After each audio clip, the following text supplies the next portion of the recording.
Welcome to the Rob Seco Field Ready Podcast with your host, Jim Robinson. Hello, and welcome back to the Rob Seco Field Ready Podcast. I'm your host, Jim Robinson. So you've done all your preparations since last fall's harvest to maximize your yield potential and your profitability in 2021, especially given today's prices.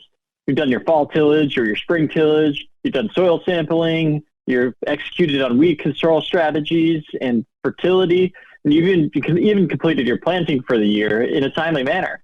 But lo and behold, a hailstorm blows through, leaving leaves tattered and rooftop companies knocking on every door. So what do you do next?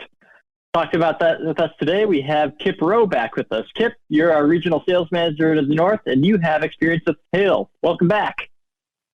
Yeah, thanks, Jim. Thanks for having me back on the podcast. Great to be here. You have a little bit of experience looking at hail through the years. As a crop consultant, it seems like no matter where I was at, you work in a large enough geographic footprint, somewhere there's going to be some isolated hail, whether it be early season or late season.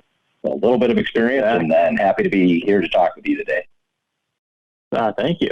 So regardless of when that hail comes through during the season, what should a farmer do first? What should be the first thing that passes through his mind? Well, first thing is don't panic. I always know that hailstorm comes through. We want to know right away whether it's early season, do I need to replant? Whether it's late season, should I consider a fungicide pass, or am I looking at a total disaster of a crop? But all those things run through our heads fairly quickly. But I think first and foremost, Jim, is not to panic. Wait about 2 to 3 days at least, and then assess the situation from there. Whether we're early season or late season. I'd kind of like to split it out a little bit too, Jim. There's some different things that you're looking at or more concerned about early season versus late. So what are some of those things you should evaluate in a hail field? So, I mean, basically when a farmer goes out there, what should he be looking for, or she looking for, when evaluating that hail loss? You're starting with corn first, Jim, or soybeans, but let's just start with corn first. In that early season time frame, we really need to, assess our stand or what we have left, and look at what we have for live tissue yet and growing plants.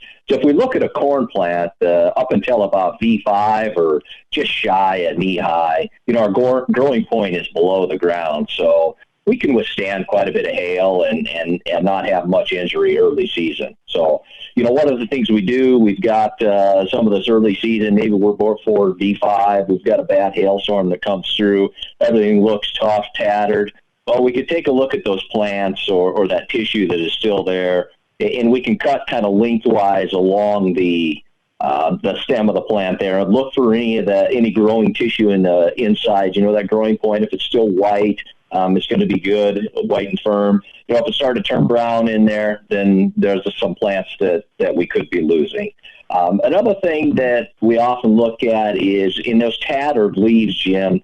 Oftentimes when we get that hail, we get heavy winds with it.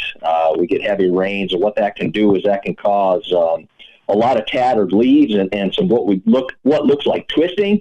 And what those leaves can do that are stripped, they'll get twisted and they can lock that growing point in.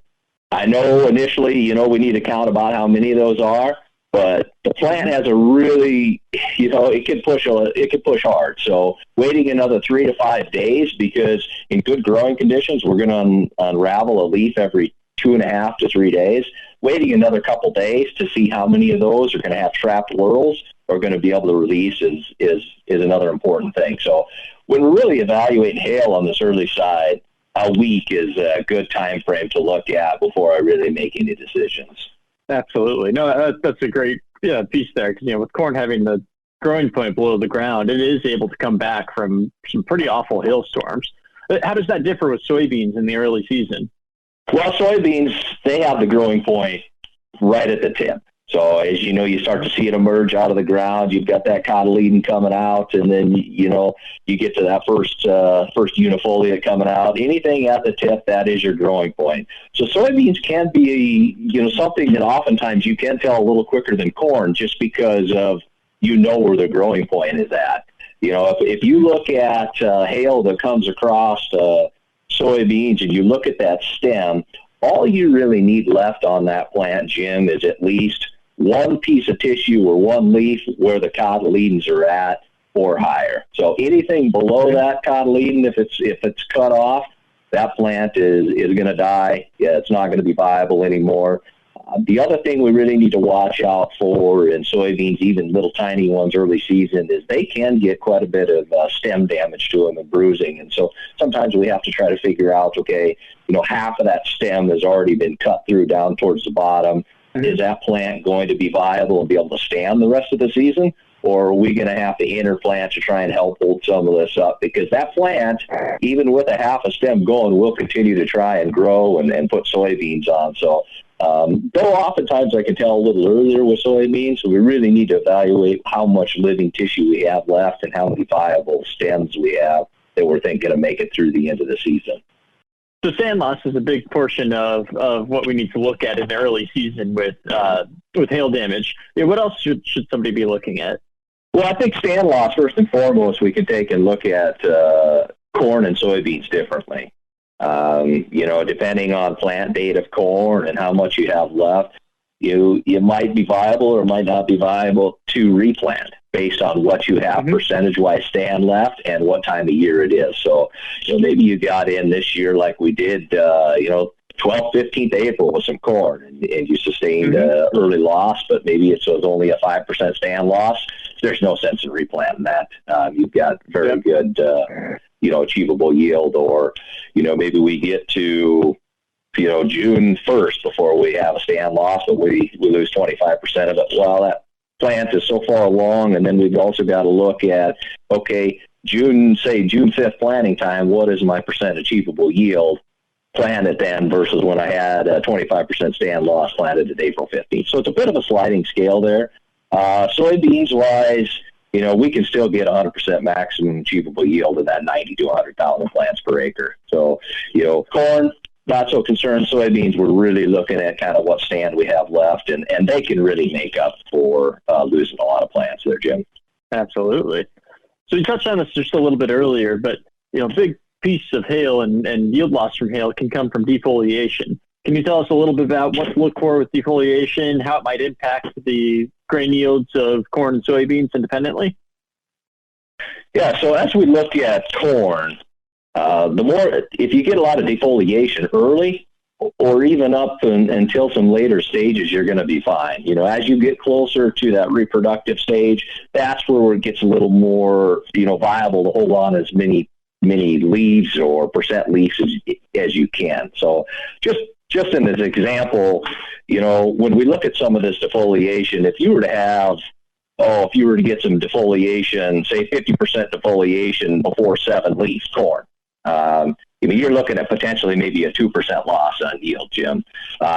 You get a 50% defoliation at tassel time, you're looking at least a third loss on yield. So, when we look at hail, really, when it comes to corn, the later that hail comes, the more detrimental it can be to yield, for sure.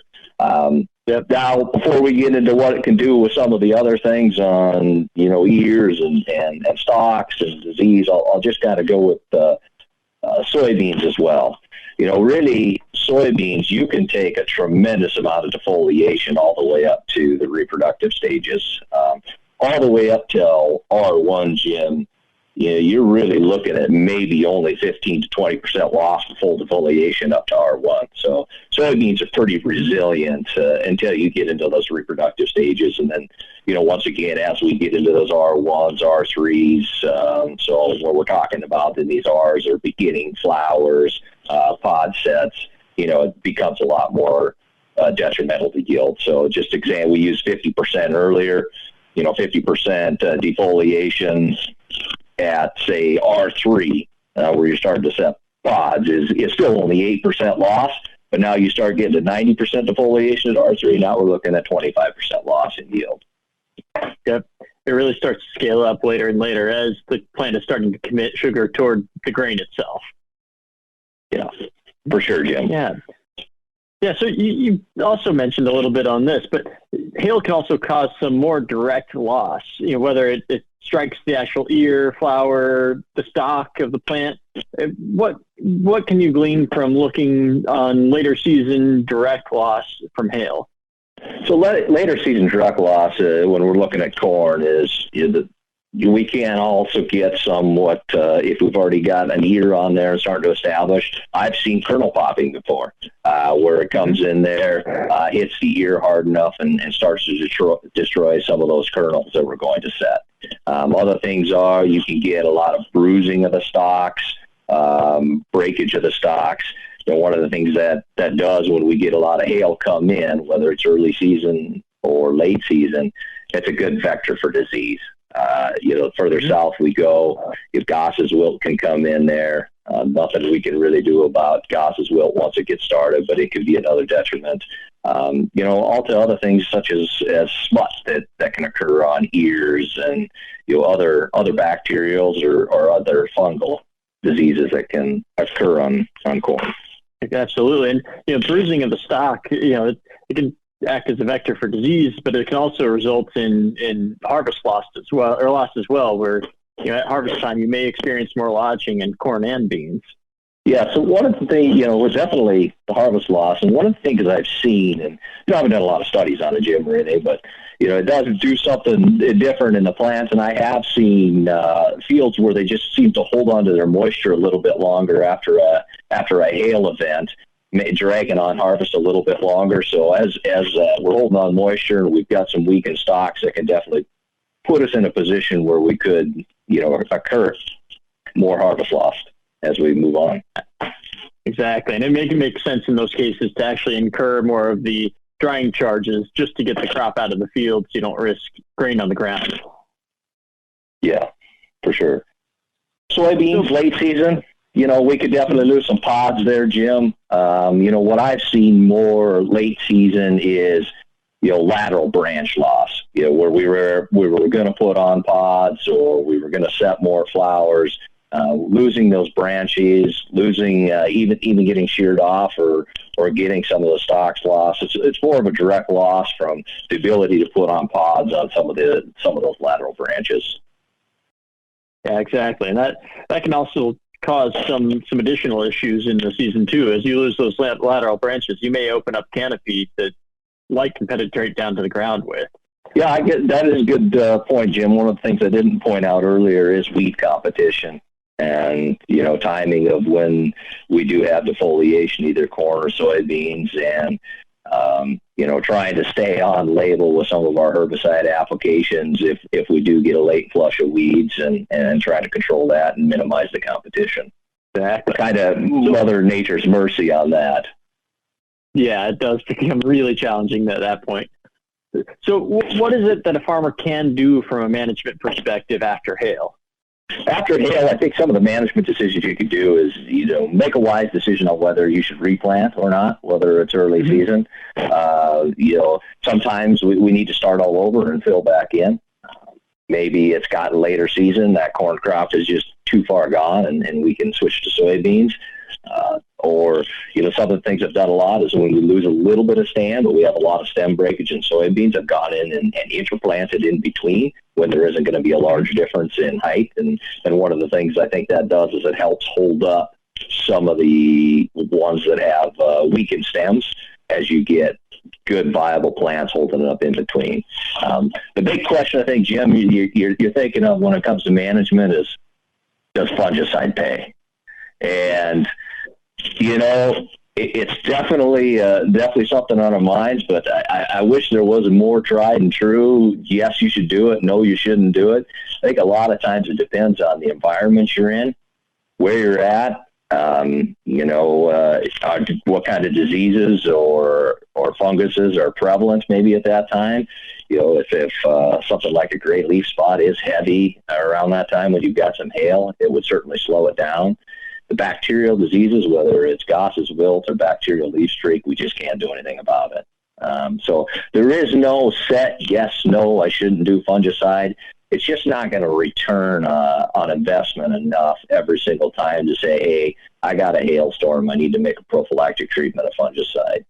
I will say it takes some scouting and maybe a little bit of luck on a guy's part to make it return I think I've shared with some people before. I had a hailstorm come through bad later season and noticed a lot of kernel popping. And we tried some strips of fungicide up and down the field. And one of the things we saw when it came through late like that is we had a lot less smut develop on the ears and we had a lot better grain quality. Now, would I advocate that that's going to happen every year? No, I wouldn't. But those are some of the things a guy has to make decision-wise as he's walking through the field, because timing can be important and can be very tough. And sometimes we just have to make that decision on the fly. Exactly. Yeah. You either have to get lucky or really know the nuances of when fungicides will work and when they won't to make a fungicide pay for itself. Yeah. Yes, totally agree.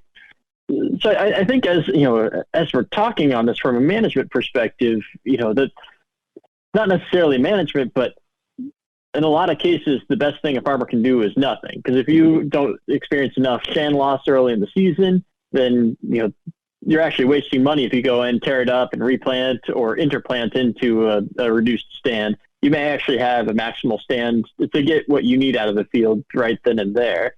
And, most of the yield loss comes later in the season. And this is kind of a fortunate thing in that more than half of all hailstorms across the United States occur between March and the end of May.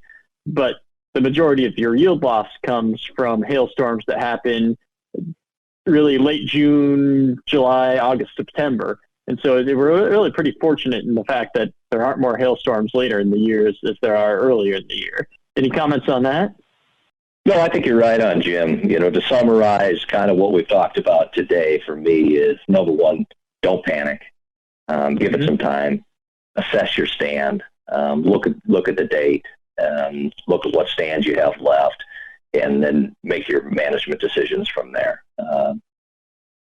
We don't want to do anything drastic and get ahead of ourselves, because I would say 80% of the time, Jim, after we get a hailstorm, nothing really needs to be done other than, evaluate and live out the rest of the year.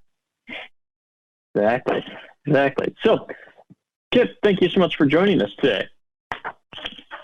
Well, I appreciate the time, Jim, and you guys have a good day. Thank you, too. And remember, if you get a hailstorm here in these next couple of weeks, remember, first thing is don't panic. But in the meantime, be sure to tune in on the 1st and 15th of every month for new episodes. And until then, stay field ready. Thanks for tuning in to this episode of the Rob Seco Field Ready Podcast. Join us next time to be field ready. A Hurrdat Media Production.